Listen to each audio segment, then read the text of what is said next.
think friendship to me means that you're able to experience life together and create valuable memories.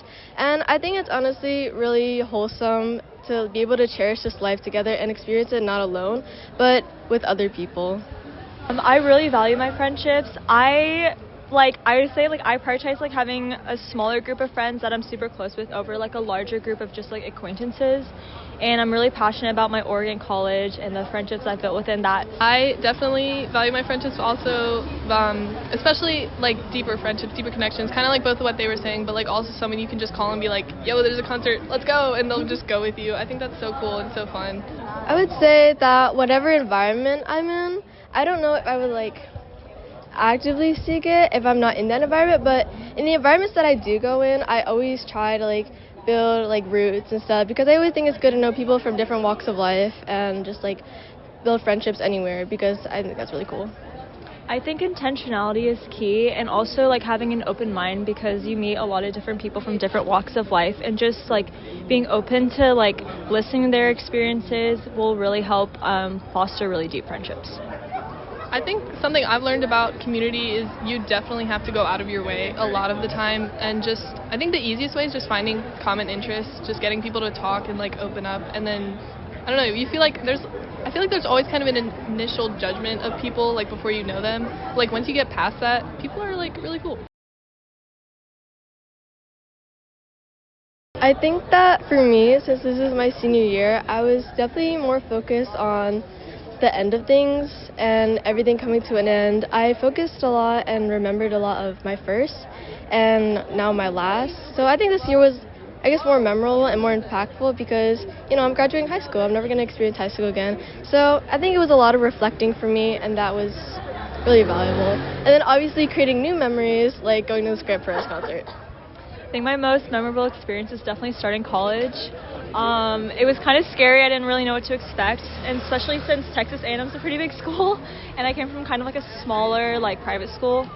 So that was definitely a big leap of faith for me, but it was one of the best experiences of my life, because I met my best friends and my org. I'm super passionate about that. So in high school, I kind of felt I didn't have a solid community of just women and a sisterhood, and so that was something I was really trying to pursue in college. And so I'm a Christian, so I joined Aggie Sisters for Christ, and it really has grounded me in college, and just I have this sisterhood that I can go to when I feel no one is there for me, I guess. So yeah.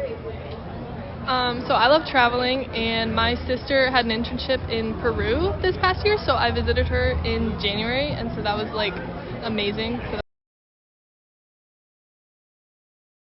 When I'm lost, my relationship with God brings me back to myself. That was something I struggled with in high school. I struggled with anxiety and depression. But rediscovering my faith, I got baptized recently, so that was really cool. That really just turned my life around 180 degrees. So yeah.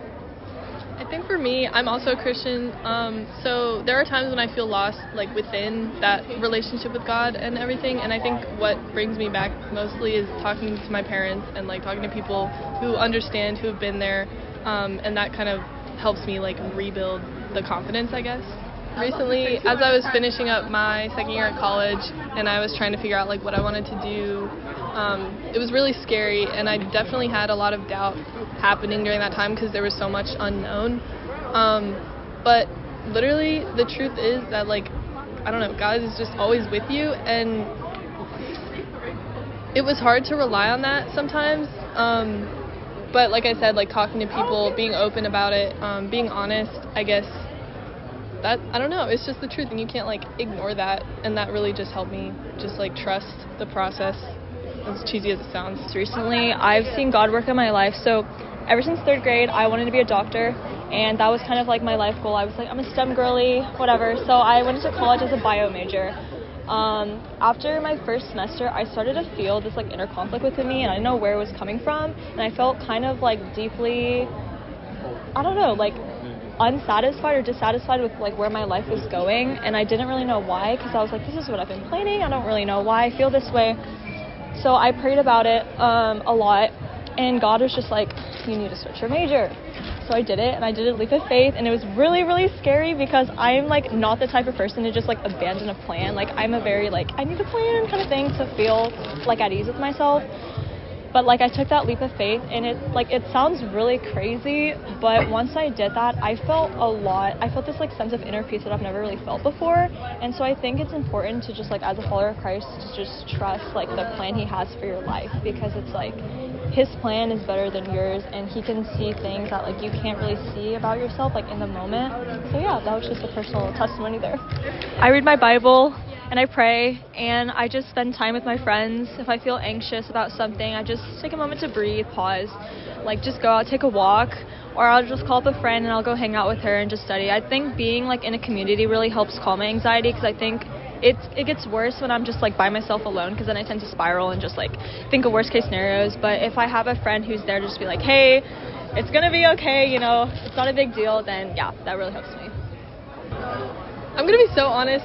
I do not want to act like I have it all figured out, because I don't think I do the right thing when it comes to anxiety. Like, my tendency is to just ignore it or just, like, put it away and be like, I don't need to be worried about that. But that is not healthy.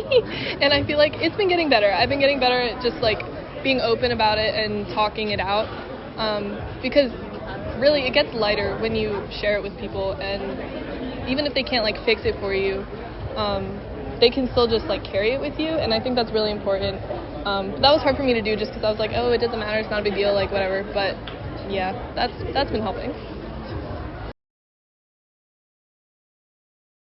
A piece of advice I would give my younger self, and it's kind of cringe and kind of cliche, but just be your most authentic self, because I think, you know, like sometimes we try and fit in so what we think other people would like, and we kind of leave ourselves in the process. But being your most authentic selves will draw people that are meant to be like for you and in your circle because of you. Like, you know, like you don't want to be in a group because you weren't someone that was you. So being yourself will always, you know, attract good people. One piece of advice I give to my younger self is to just stop worrying about every little detail and just trust the larger plan. I tend to get really bogged down and really tied down in like the mundane, the little details of life. Like if I don't do this, if I don't get this grade, then like I won't work out, and then I just start like, I don't know, be spiraling and just thinking like, oh, if I get a bad grade, then I won't get into college, blah, blah, blah, blah. So I just think like I would tell my younger self to just pause and just breathe and just enjoy the moment and not spiral. Yeah, don't worry. I would say similar to Evelyn, my younger self spent way too much time being anxious about the most dumb things and worried about other people. And like, to me, what they thought of me was everything, and like I needed it to be good, and I needed to like have achievements that people like, I don't know, they looked up to me, or like, I don't know. But that was honestly just a waste of time, because I never felt good enough for people, and it like kept me from like having deeper relationships and like pursuing people. So I would say just literally stop worrying about that. I guess a piece of advice that would be comforting to hear from my future self is that it's all going to work out, because I think definitely at this stage of life, at least for me, it's kind of confusing because I see my life going so many different ways, and I'm sometimes unsure and anxious about like how it's going to turn out.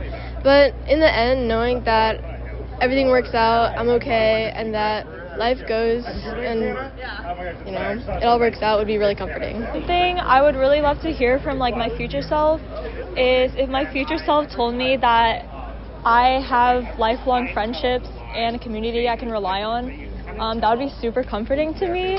That would just bring me a lot of peace, because I feel like in this life you just like can't do it alone. So if you have community and people that understand you and uplift you, it's just like it's always easier, and it just makes life so much more enjoyable.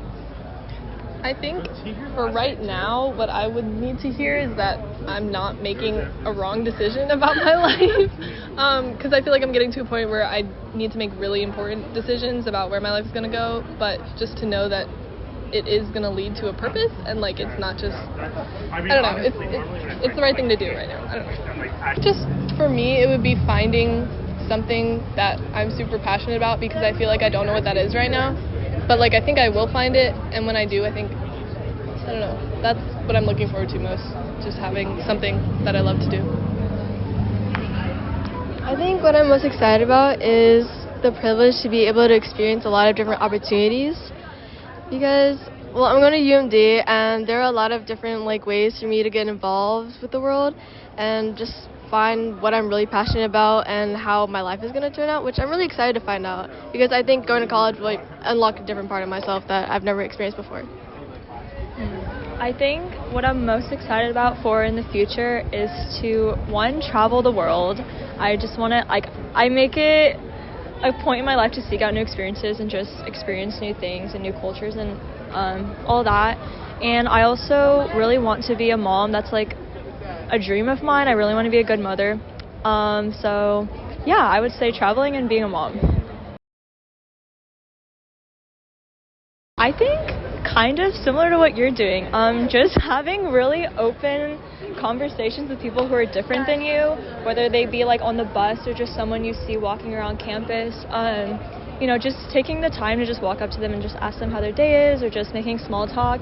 I think that can really open your eyes to how a lot of different people see the world, because I think it can be kind of dangerous to stay within, you should have your people that you relate to and you understand, but I think it's also good to step outside of that a little bit and just see what other people think and how they view the world, because it can open your eyes a lot. It's really important to step out of your comfort zone sometimes because you never know what doors that might unlock.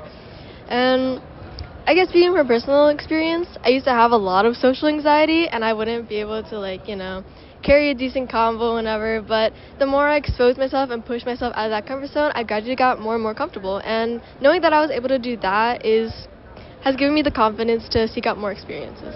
Just saying yes to stuff more, like you were saying, I would just not really do anything with people. I'd just be no, you go, or whatever, but I don't know, just forcing myself to be in a position that will probably be uncomfortable but ultimately good for me because then I'll learn and be able to do those things easier. So yeah.